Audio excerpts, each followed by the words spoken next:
12 वर्षों के पश्चात मिथुन राशि में देवगुरु बृहस्पति तथा शुक्राचार्य का जो दैत्य गुरु हैं महायुति प्रभाव आरंभ हो चुका है। प्रिय दर्शकों, 26 जुलाई को शुक्राचार्य अपनी राशि का परिवर्तन कर चुके हैं तथा वर्तमान समय में अपने मित्र बुध की राशि मिथुन राशि में प्रवेश कर चुके हैं। क्योंकि वहाँ पर पहले से ही गुरुदेव बृहस्पति का गोचर चल रहा है, इस प्रकार से गुरुदेव बृहस्पति का दैत्य गुरु शुक्राचार्य के साथ महासंयोजन प्राप्त हो चुका है, जो अत्यंत विशेष प्रभाव देने वाला है, जिसका प्रभाव समस्त राशि के जातकों पर पड़ेगा। कुछ विशिष्ट लाभ प्राप्त होने वाले हैं। जय श्री गणेश। नमस्कार, मैं आचार्य संजय द्विवेदी। मेरे समस्त प्रबुद्ध दर्शकों का मेरे चैनल पर हार्दिक स्वागत है। प्रिय दर्शकों, आज मैं शुक्राचार्य के राशि परिवर्तन तथा शुक्राचार्य के परिवर्तन से बनने वाले महायोग का, गुरु के साथ महासंयोजन का किस प्रकार का प्रभाव आप पर पड़ने वाला है, मकर राशि के लिए किन भाव में वृद्धि होगी, इस समय का आप कैसे लाभ ले पाएंगे, अथवा कहीं पर कोई समस्या या अवरोध है तो उसका क्या निराकरण, संपूर्ण विश्लेषण मैं पूर्ण तर्क के साथ करने जा रहा हूं। प्रिय दर्शकों, इस राशिफल को आप अपने लग्न के अनुसार भी देख सकते हैं, राशि के अनुसार भी देख सकते हैं। मकर राशि के लिए ये संयोजन आपके 6वें भाव में प्राप्त हो रहा है। क्योंकि 6वां भाव जो त्रिक भाव है, रोग ऋण शत्रु का भाव है, यहाँ पर समस्त ग्रहों का प्रभाव निर्बल हो जाता है, उनके कार्यकत्व में निर्बलता आ जाती है। यद्यपि शुक्राचार्य को यहाँ पर कार्यकत्व मिला हुआ है और गुरुदेव बृहस्पति अकेले जब होते हैं तो इस भाव के प्रभाव को बढ़ाएंगे, क्योंकि नकारात्मकता यहाँ पर दूर हो जाएगी। परंतु अब गुरु के साथ शुक्राचार्य का महासंयोजन प्राप्त हो चुका है, जो कहीं ना कहीं कुछ विशिष्टता तो अवश्य देगा, कुछ लाभ अवश्य देगा, क्योंकि गुरुदेव बृहस्पति की दृष्टि का प्रभाव जहाँ जहाँ होता अत्यंत शुभ होता है।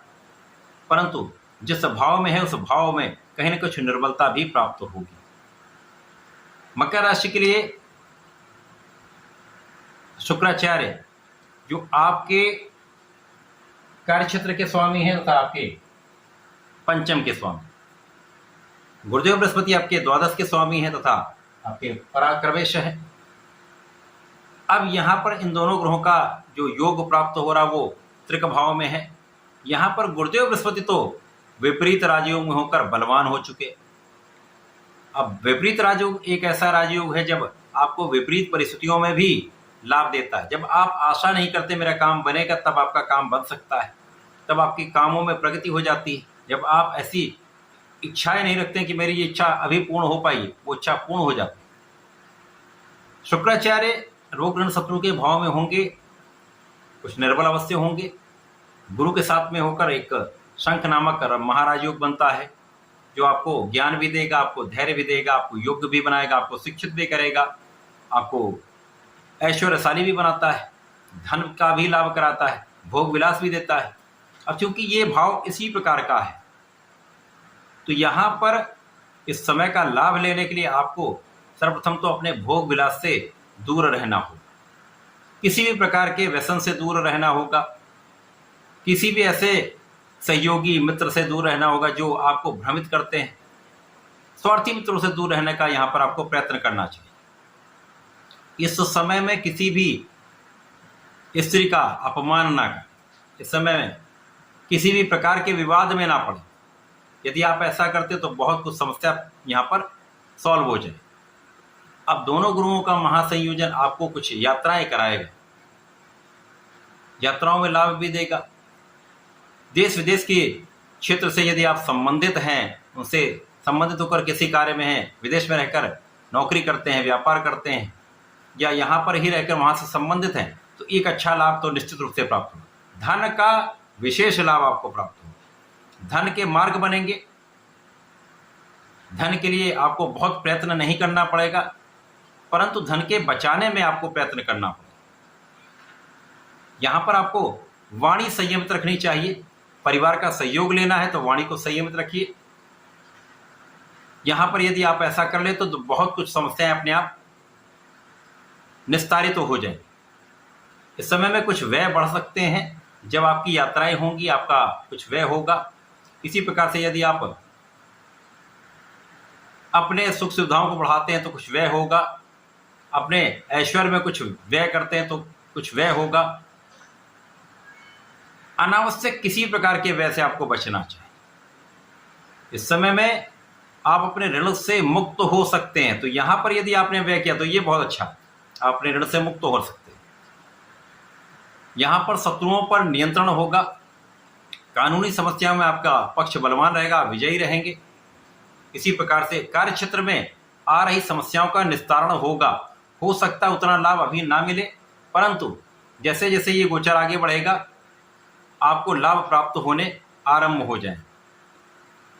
कार्य क्षेत्र में कुछ उतार चढ़ाव हो सकता है, ऐसी संभावना है, लेकिन कोई बड़ी समस्या यहां पर नहीं होगी। कार्य क्षेत्र में आपको निष्ठा के साथ कार्य करना है, किसी बाहरी पर विश्वास नहीं करना है, आपको अपने विवेक से कार्य करना है, अपने शिक्षा का, अपने ज्ञान का, अपने योग्यता का संपूर्ण उपयोग करना है, जिससे कहीं पर बड़ी समस्या नहीं आएगी।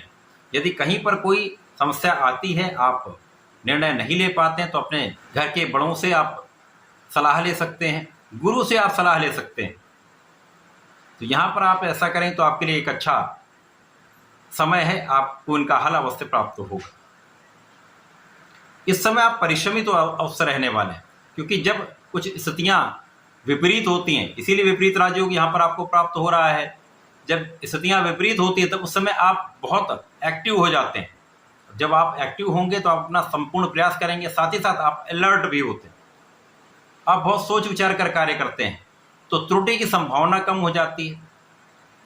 तो इस समय का आप उतने में ही अच्छा लाभ प्राप्त कर पाते हैं,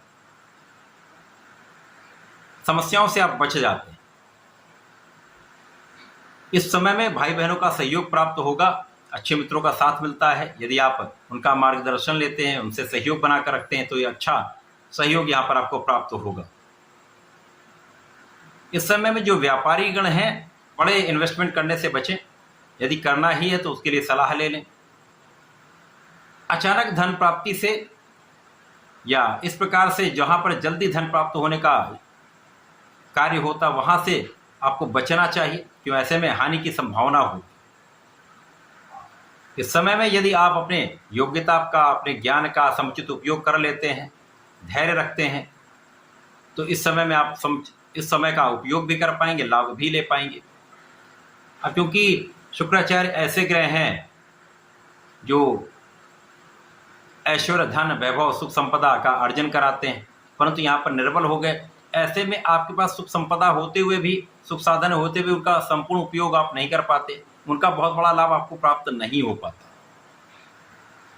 इसी प्रकार से इस समय में यदि आप विद्यार्थी हैं, ज्ञान ले रहे हैं, तो इस समय आपका मन कम लगेगा, तो आपको क्या करना चाहिए, अपने प्रयास बढ़ा देना चाहिए, अपने आत्मबल को प्रबल करके अपने परिश्रम को बढ़ा देना चाहिए, तो समस्याएं कम होंगी, लाभ वृद्धि निश्चित होगी।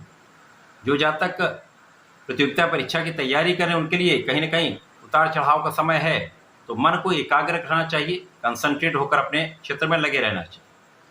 संतान के कारण कुछ चिंता हो सकती है, तो इस समय आपको नियमित रूप से भगवान सूर्यदेव को जल देना चाहिए, गणपति जी की पूजा करनी चाहिए, शंकरनाशन गणेशोत्तम का पाठ करते तो विशेष लाभ प्राप्त होते हैं।